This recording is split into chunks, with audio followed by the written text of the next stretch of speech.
One of the most harrowing executions and fates of the medieval period saw William Wallace Braveheart being dragged throughout London behind a horse before he was then quartered in front of a huge crowd.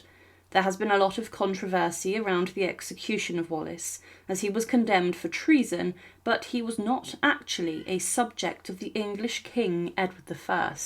So how could he have been a traitor? But following his death, the parts of Wallace were sent to different cities and towns in the north to be displayed. His head was placed high above London Bridge after it was dipped in tar to preserve it. Wallace, for many people in the north, was a hero, and a figure who had took the Scottish cause to the English king with skill on the battlefield and ferocious determination. But what happened to the remains of William Wallace? There's even a church in Scotland that claims to have part of him still today. To support this channel, please make sure to subscribe.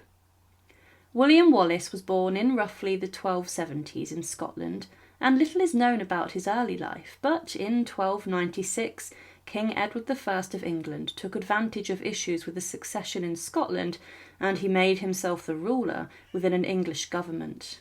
But the Scots rose up and were angry. In May of 1297, Wallace, a rebel, rose up and attacked Lanark and slaughtered the English sheriff, and quickly a rebellion became more widespread. Many flocked to join Wallace's cause, and he defeated the larger English army at the Battle of Stirling Bridge. This military success weakened the English presence in Scotland, and he launched many other raids into England. Wallace was then given the accolade of the Guardian of Scotland, and was even knighted. But the defeat he had caused at Stirling for the English led to Edward I becoming incredibly angry, and then he marched north with a larger force intent on destroying Wallace. The English eventually splintered Wallace's uprising, and the armies met at Falkirk, and the Scots were defeated, and Wallace managed to escape and hide out for many years. It is believed that he went to France, but then he came back to Scotland in 1303.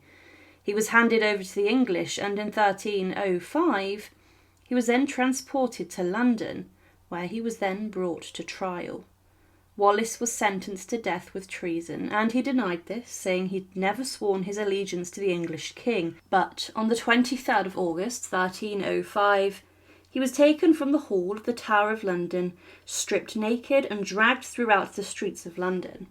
The crowds jeered and threw things at him, and he was then taken to Smithfield and the Elms, a historic execution site where he was hanged, drawn and quartered. The executioner was waiting for him, as was a crowd of thousands. He then took William Wallace under a gallows and secured a noose around his neck, and then threw the rope over the wooden execution structure. He pulled down on the rope, suspending Wallace in the air, lifting him off his feet. He struggled, but when he was almost dead, the executioner let go of the rope and kept him alive for the next part of the ordeal. The executioner then took Wallace over to his table where his axe and other instruments were gathered, and he cut off the Scottish rebels' genitals, and he burnt them in front of him in a fire. He then also made a large incision into Wallace's stomach, and pulled out of his entrails and bowels, and these were then cast into the fire too. He may have even been alive at this point still, before he then placed him onto the executioner's table, and he hacked off his head with his axe. After his beheading, Wallace was then quartered, and with this the axe was taken to his limbs, his legs and arms were cut off, and the point of this was for the display of his remains to then take place. Now, Wallace's head was taken down to London Bridge. It was then passed to the Keeper of the Heads, the person in charge of displaying the heads of traitors above the bridge. He dipped his head in tar and then placed it on a spike above the gatehouse for thousands of people to pass under every single day. This was a sign of the King of England, Edward I's power, and for no one to join rebellions and uprisings against him. It was the English king saying that his enemies would be dealt with brutally. But the other parts of Wallace, as in his arms and his legs, were then sent to different places to be displayed. Edward I ordered them to be displayed in Newcastle, Berwick, Stirling and Perth, and the reason for this was so that people in the north would know what happened to Wallace, a man they referred to as their guardian. It was said that Edward I meant to destroy Wallace in body and in reputation, and that end brought him to trial as an outlaw as well as a traitor. Edward was a master in the use and abuse of the law. Now, the remains of Braveheart would have been left on display for many months, and they would have eventually been reduced to bones, as the flesh would have decomposed, or more likely been picked at by the crows, birds and other animals that would feast upon the decaying flesh. Some remains were left on display for years, and the fact they were dipped in tar was an attempt to preserve them for even longer. Now, with regards to his head, the head of Wallace was most probably thrown into the River Thames, which flowed under London Bridge, once a sufficient amount of time had passed. This could have been years, but after enough time had passed and the head was reduced to a skull, it would have been taken down, ready for a new head to be placed above the gatehouse, and then thrown into the river, as if it was waste.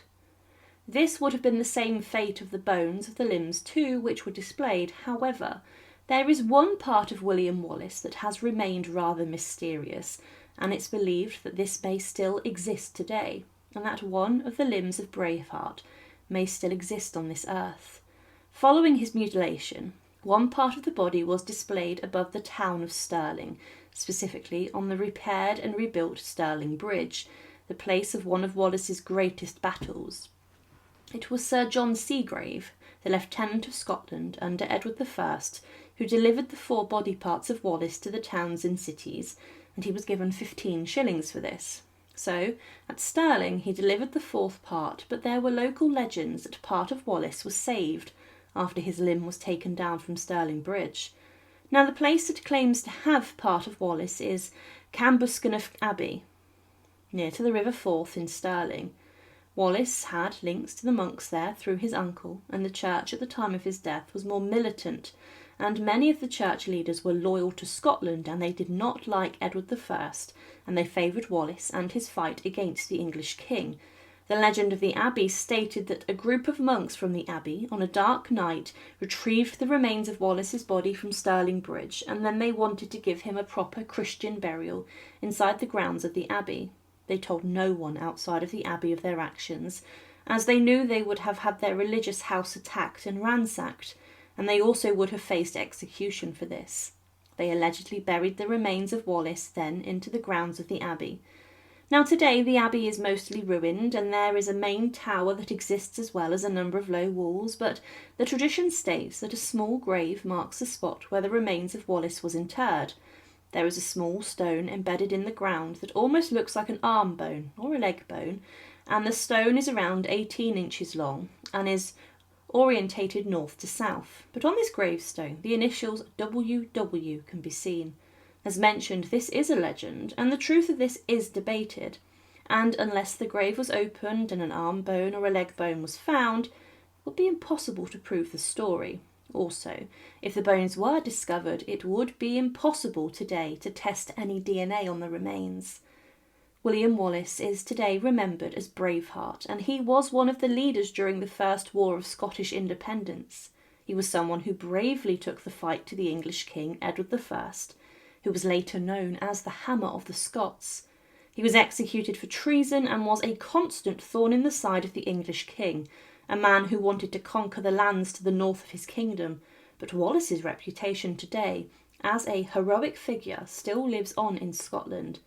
But does one part of him still remain on this earth?